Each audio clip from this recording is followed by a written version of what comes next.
সারা বছরেই অনেক ফাইটাররা থাইল্যান্ডের মতো দেশগুলোতে গিয়ে ইল্লিগাল ফাইটে অংশ নেয়, যার ফলে সেখানে জুয়ারিদের একটি বিশাল বড় মার্কেট তৈরি হয়েছে। কিন্তু এই নোংরা খেলা এখানেই থেমে যায় না।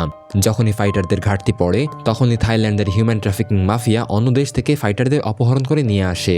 এরপর তাদের জেলে আটকে ভয়ানকভাবে নির্যাতন করা হয়। এই ভয়ঙ্কর নির্যাতন থেকে বাঁচতে তারা নিজেরাই মাফিয়ার ইশারায় চলতে রাজি হয়ে যায়। কিছু মানুষ নিজের ইচ্ছা এখানে আসে, আবার কিছু মানুষকে ব্ল্যাকমেল করে এই রক্তাক্ত খেলায় ঠেলে দেওয়া হয়। পরিস্থিতি এতটাই ভয়াবহ ছিল যে থাইল্যান্ডের জেলে একবার ঢুকলে সেখান থেকে বের হওয়া প্রায় অসম্ভব হয়ে যেত। এই গল্পের শুরুতেও আমরা ঠিক এমনই একটা ফাইটারকে দেখি, যার বড় ভাই টাকা রোজগারের আশায় থাইল্যান্ডে গিয়েছিল, কিন্তু সেখানে টংপো নামের এক মুয়াই থাই ফাইটার নির্মমভাবে তাকে মেরে ফেলে। টংপো ছিল ওই জায়গার চ্যাম্পিয়ন, যাকে কেউ কখনো হারাতে পারেনি। কিন্তু তার ভাগ্য তখনই বদলে যায় যখন কার্ট নামের একজন আমেরিকান বক্সার তাকে ধুলোয় মিশিয়ে দেয় এবং নিজের ভাইয়ের মৃত্যুর বদলা নিয়ে নেয়। টংপোকে মারার পর নিয়ম অনুযায়ী তার জায়গায় নতুন চ্যাম্পিয়ন আসার কথা ছিল, কিন্তু কার্ট সেটা করেনি। সে সাধারণ জীবনযাপনের আশায় ফিরে যায় আমেরিকায়। এরপর গল্প প্রেজেন্টে আসে, আর আমরা দেখি কার্ট এখন আমেরিকার একজন ফেমাস MMA ফাইটার। একদিন সন্ধ্যায় গোসল করে বের হতেই দেখে যে বাইরে কয়েকজন লোক তার জন্য অপেক্ষা করছে। তারা বলে, আমরা US মার্শাল থেকে এসেছি। তারা জানায় 18 মাস আগে তুমি থাইল্যান্ডের একজনকে খুন করেছিলে। কার্ট সঙ্গে সঙ্গে বুঝে যায় তারা টংপোর কথা বলছে, কিন্তু সে প্রথমে বলে, তোমরা দুজনই তোমাদের ব্যাজ দেখাও। তখন একজন ব্যাজ দেখানোর অজুহাতে উঠে দাঁড়ায়, কিন্তু ঠিক তখনই অন্যজন তাকে ভয়ঙ্কর ইলেকট্রিক কারেন্ট দিয়ে অজ্ঞান করে ফেলে। চোখ খুলতেই কার্ট দেখে যে তার সামনে বসে আছে পুরো গেমের মাস্টার মাইন্ড। সে বলে, তুমি যখন টংপোকে হারিয়েছিলে তখন আমি চেয়েছিলাম তুমি তার জায়গা নাও আর এখানকার নেক্সট চ্যাম্পিয়ন হয়ে যাও, কিন্তু তুমি সব ছেড়ে দিয়ে আমেরিকায় চলে গেলে, এতে আমাদের অনেক ক্ষতি হয়েছে। থমাস চেয়েছিল কার্ট সেই ক্ষতির ক্ষতিপূরণ দিক এবং আরও একটা ফাইট লড়ুক, তারপরে সে চাইলে এখান থেকে চলে যেতে পারবে। এরপর কার্টকে থাইল্যান্ডে আনা হয়। এখন থেকে এটাই তার বাড়ি, যতক্ষণ না সে লড়ে নিজের স্বাধীনতা জিতে নেয়। সেখানে কার্ট দেখে মঙ্গটকে, যার সাথে তার ফাইট হওয়ার কথা ছিল। তাকে দেখে মনে হচ্ছিল 7 ফুটের এক মনস্টার দাঁড়িয়ে আছে। মঙ্গটের ওজন ছিল প্রায় 180 কেজি, আর শুধু ওজনই নয়, তার শক্তিও সাধারণ মানুষের তুলনায় কয়েক গুণ বেশি ছিল। কার্টের সাথে তার ফাইট করার মানে ছিল পাহাড়কে হাতুড়ি দিয়ে ভাঙার চেষ্টা করা। থমাস বলে, যদি তুমি যেত তাহলে আমি তোমাকে $10 লাখ দেব, আর সাথে তোমার স্বাধীনতাও দেব, কিন্তু যদি ফাইট করতে অস্বীকার করো বা হেরে যাও তাহলে তুমি নিজেই জানো থাইল্যান্ডের জেল থেকে কেউ জীবিত বের হতে পারে না। থমাসের রাইট হ্যান্ড কাউফোর্ড কার্টকে জানায় যে এই জেলের লোকজন টংপোকে খুব ভালোবাসতো, তুমি তাকে মেরে খুব বড় ভুল করেছো, এখন সেই ভুলের দাম দেওয়ার সময় এসেছে। পরের দিন কার্ট যখন সেখান থেকে পালানোর কথা ভাবছিল, ঠিক তখনই এক লোক এসে তাকে বলে যে কিছু মানুষ তোমার দিকে আসছে, সাবধানে থেকো। দাঁতে দাঁত কামড়ে মুখে ঘৃণা নিয়ে অনেকজন লোক কার্টকে মারতে আসে, কিন্তু কার্ট তাদের এমনভাবে মারে যে এরপরে আর কেউ তার সঙ্গে পাঙ্গা নেওয়ার সাহস পায়নি। নিজের লোকদের মার খেতে দেখে জেলার আর সকালের চা উপভোগ করতে পারেনি। সে বলে, ওকে ধরে ফেলো আর এত চাবুক মারো যে আর যেন কারো উপর হাত তোলার আগে 100 বার ভাবে। সেই রাতে কার্টকে ওরা খুব মারধর করে, কিন্তু এত জুলুম সহ্য করার পরেও কার্ট ভাঙেনি, বরং ওদের সামনে লোহার মতো শক্ত হয়ে দাঁড়িয়েছিল। সব কয়েদিরা তাকে দেখে অবাক হয়ে যায়, তবে তারা এটাও জানতো যে সে বেশি দিন তাদের টর্চার সহ্য করতে পারবে না। প্রতিদিন কেউ না কেউ তাকে এমনভাবে তাকিয়ে দেখতে যেন এখনই তার প্রাণ নিয়ে নেবে। কার্ট তাদের কাছে একটা পাঞ্চিং ব্যাগ হয়ে গিয়েছিল, যার ওপর সবাই নিজের প্র্যাকটিস করছিল। এই অবস্থা চলতেই থাকতো যতক্ষণ না সে পুরোপুরি ভেঙে পড়ে। একদিন কার্ট ভুল করে সেখানে বসে থাকা এক কয়েদির সাথে ধাক্কা খেয়ে যায়। এই লোকটার নাম ব্রিক্স। সে একমাত্র মানুষ যে তার কাজ নিয়ে ব্যস্ত থাকে, কিন্তু কেউ তার সাথে পাঙ্গা নিতে গেলে সে তাকে ছাড়তো না। দুর্ভাগ্যবশত এবার কার্টই তার হাতে পড়ে যায়। ব্রিক্স তাকে খুব পেটায়, কিন্তু অন্যদের মতো সে তার প্রাণ নিতে চায়নি। সে শুধু কার্টকে একটা শিক্ষা দিতে চেয়েছিল, যেন সে নিজের সীমা বুঝে চলে। যখন পুলিশ সেখানে পৌঁছায় তখন তারা কার্টের পাশাপাশি এবার ব্রিক্সকেও ধরে ফেলে এবং দুজনকেই চাবুক দিয়ে খুব মারধর করে। কার্ট ব্যথায় চিৎকার করছিল, কিন্তু ব্রিক্সের মুখে তো ব্যথা দূরের কথা, বিরক্তির একটা রেখাও ছিল না, যেন এটা তার নিত্যদিনের কাজ। একদিন কার্ট কয়েকজন পুলিশের হাতে একটা মোবাইল ফোন দেখে এবং ফোনটা তাদের পকেট থেকে চুরি করে নেয়। সে সঙ্গে সঙ্গে নিজের ওয়াইফকে কল করে এবং বলে তাকে কিডন্যাপ করা হয়েছে। সে বলে, আমি ব্যাংককের একটা জেলে আছি। এরপর সে কিছু বলার আগেই পুলিশ আবার কার্টকে ধরে ফেলে এবং তাকে ভয়ঙ্করভাবে পেটায়। থমাস বলে, এই লোকগুলো একদিন তোমাকে মেরে ফেলবে, এভাবে মার খাওয়ার চেয়ে ভালো আমার জন্য রিংয়ে ফাইট করো, আমি তোমাকে ফ্রিডম আর টাকা দুটোই দেব। কিন্তু তবুও কার্ট রাজি হয় না। এতে থমাস আরো বেশি খেপে যায়। অন্যদিকে লিউ কার্টকে খুঁজতে খুঁজতে থাইল্যান্ডে চলে আসে। তার ওয়াইফ হওয়ার আগে সে থাইল্যান্ডে একজন পুলিশ অফিসার ছিল, তাই কার্টকে কোন জেলে রাখা হয়েছে সেটা জানতে তার একটুও সময় লাগেনি। সেই রাতেই ব্রিক্স কার্টের সাথে দেখা করতে চলে আসে। কার্ট জিজ্ঞাসা করে, সেদিন এত ব্যথা সহ্য করেও তুমি কিভাবে চুপচাপ ছিলে, আমাকে বলো তুমি এটা কিভাবে করলে। ব্রিক্স তাকে একটা গাছের কাছে নিয়ে গিয়ে বলে, প্রতিদিন এটা ছুঁয়ে দেখো, এতে কিছু কেমিক্যালস আছে যেগুলো তোমার নার্ভগুলোকে শান্ত করে দেয়, আর তখন কোনো ব্যথা অনুভব হয় না। আজ রাতে এর পাতা বেটে তোমার পিঠে ঘষে নিও, বাকিটা তোমার শরীর নিজেই করে নেবে। এর মধ্যেই কার্ট জানতে পারে তার সাথে দেখা করতে কেউ এসেছে। সে দেখে এটা তো মাইকেল, তার পুরনো মার্শাল আর্ট টিচার, যার সাহায্যে সাহায্যে সে টংবোর মতো ভয়ঙ্কর ফাইটারকে হারাতে পেরেছিল। ওরা টংবোকে মারার মামলায় মাইকেলকেও জেলে ঢুকিয়েছিল। সবচেয়ে দুঃখের কথা হলো ওরা তার 2 চোখ উঠিয়ে নিয়ে তাকে অন্ধ করে দিয়েছে। মাইকেল বলে, দেখো কার্ট, আমার জন্য চিন্তা করো না, হয়তো আমার ভাগ্যে এমনটাই লেখা ছিল। এই সময় থমাস জানতে পারে যে কার্টের ওয়াইফ তাকে খুঁজতে থাইল্যান্ডে চলে এসেছে। এরপর সে নিজের লোকদের নিয়ে তাকে কিডন্যাপ করে নেয়। ক্রফোর্ড কার্টের সাথে দেখা করতে এসে তার ওয়াইফের ভিডিও দেখিয়ে বলে, এবার তো তোমাকে ফাইট করতেই হবে, এখান থেকে বের হওয়ার সব রাস্তা বন্ধ হয়ে গেছে। একদিন পর থমাস নিচে কার্টের সঙ্গে দেখা করতে আসে। তার মুখে সবচেয়ে বেশি খুশি দেখা যাচ্ছিল, কারণ সে যেটা মানুষদের সামনে উপস্থাপন করতে যাচ্ছিল সেটা কোনো সাধারণ ব্যাপার নয়, বরং একেবারে ভয়ঙ্কর শো। কার্টও নিজের ট্রেনিং শুরু করতে একটু দেরি করে না। সে মাইকেলের সাথে মিলে মঙ্গটকে হারানোর জন্য নতুন নতুন কৌশল শিখতে থাকে। মাইকেল এবার তাকে একেবারে নতুন স্টাইলের ট্রেনিং করাতে চেয়েছিল। চোখের আলো হারানোর পরে সে এমন সব জিনিস অনুভব করতে শুরু করেছে যেগুলো মানুষ শুধু চোখ দিয়ে অনুভব করতে পারে না। সে চাইতো কার্ট তার বেশিরভাগ ট্রেনিং চোখ বন্ধ করে করুক, এটা মঙ্গটকে হারাতে তাকে অনেক সাহায্য করবে। ব্রিক্সও তাকে ট্রেনিং করাতে বাড়তি আগ্রহ দেখাচ্ছিল। এরপর সে কার্টের জন্য এক 7 ফুটের কুস্তিগিরি নিয়ে আসে। সে ছিল একদম মঙ্গটের মতো। সে এতটাই শক্তিশালী ছিল যে এক ধাক্কাতে কার্টকে অনেক দূরে ছুঁড়ে ফেলতে পারত। এত কষ্ট করে ট্রেনিং করার পরেও মাইকেল মনে করত কার্ট মঙ্গটকে হারাতে পারবে না, কারণ তাকে হারানোর মানে ছিল মৃত্যুকে আলিঙ্গন করা। থমাস কার্টকে নিজের কাছে ডেকে নিয়ে বলে, এখন থেকে তুমি আর এখানে ট্রেনিং করবে না, আমার সাথে আমার বিলাসবহুল বাড়িতে চলো, সেখানে তোমাকে দুনিয়ার সব বিলাসিতা দেওয়া হবে। কার্ট জানতো প্রতিটা ছাগলকে জবাই করার আগে তাকে খুব ভালোভাবে যত্ন নেওয়া হয়। থমাসও ঠিক তার সাথে একই কাজ ছিল। সে বলল, না, আমি এখান থেকে ট্রেনিং করব, কারণ আমি জানি এই আতিথেয়তাই হলো আমার শেষ বিদায়ের প্রস্তুতি। ট্রেনিং এর সময় মাইকেল কার্টকে বলে, মঙ্গট অবশ্যই তোমার চেয়ে বড় আর শক্তিশালী, কিন্তু সে তোমার মতন ফ্লেক্সিবল নয়। সে একটা পাথরের মতো যেটা খুব সহজে ভাগতে পারে না। কার্ট তার আরো দুর্বলতা জানতে চাচ্ছিল, কিন্তু মাইকেল বলল এসব দুর্বলতা তখনই বোঝা যাবে যখন তাকে ট্রেনিং করতে দেখা যাবে, যা তার পক্ষে সম্ভব ছিল না। তবু সে বলল, আমি চেষ্টা করব। পরের দিন মাইকেল মঙ্গটের ট্রেনিং দেখতে যায়। সেখানে গিয়ে বুঝতে পারে মঙ্গট কোনো সাধারণ মানুষ নয়, সে একটা মনস্টার যে বিশাল, দ্রুতগতির এবং পৃথিবীর যে কোনো মানুষের চেয়েও বেশি শক্তিশালী। যখন ক্রফোর্ড তাকে জানায় যে মঙ্গট নিজেকে আরো শক্তিশালী বানানোর জন্য একটা বায়োকেমিস্ট্রি সায়েন্টিস্টের সাহায্যে জেনেটিক্যালি মডিফাইড অ্যাডভান্স স্টেরয়েড আর সাপ্লিমেন্ট নেয়, তখন মাইকেল বলে, এটা তো একেবারে চিটিং। কার্টের মতো একজন সাধারণ মানুষ তার সাথে কিভাবে লড়বে? সে থমাসের কাছে যায় এবং এই ফাইট বন্ধ করার রিকোয়েস্ট করে। এমনকি কার্টের জায়গায় সে নিজে এই ফাইট করার জন্য রাজি ছিল, কিন্তু থমাস মনে করত সে দুর্বল। মানুষ কেন একজন অন্ধ লোককে ফাইট করতে দেখতে আসবে? সে এই ম্যাচটাকে স্মরণীয় বানাতে চাইছিল, আর সেটা শুধু কার্টই করতে পারত।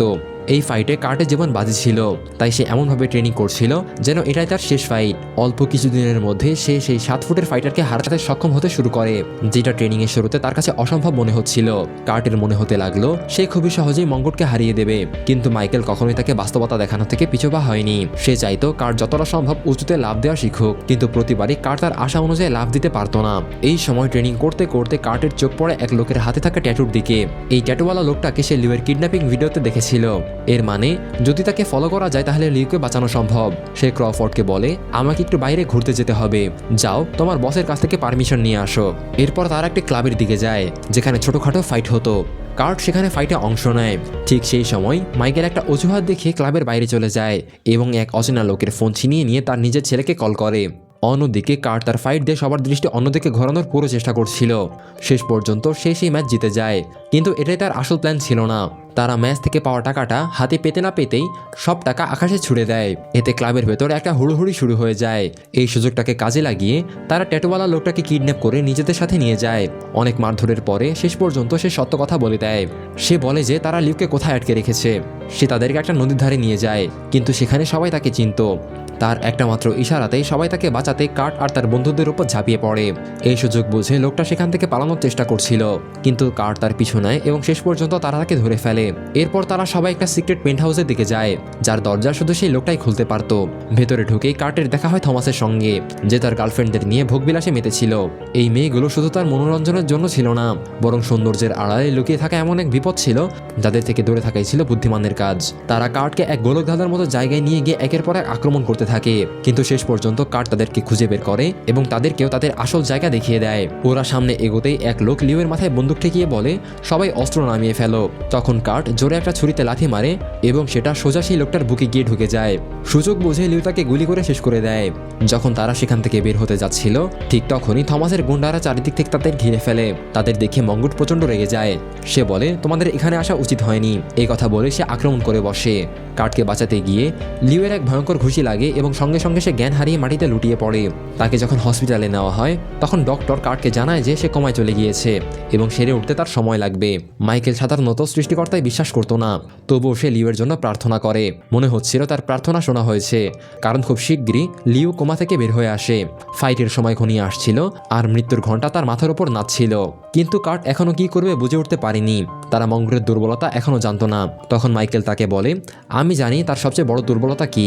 যেদিন আমি তার ট্রেনিং দেখতে গিয়েছিলাম সেদিন লক্ষ্য করেছিলাম যে তার চোয়ালে হালকা আঘাত লাগলে সে কেমন অস্থির হয়ে ওঠে। তার চোয়ালি তার সবচেয়ে বড় দুর্বলতা, আর সে নিজেও এটা ভালোভাবে জানে।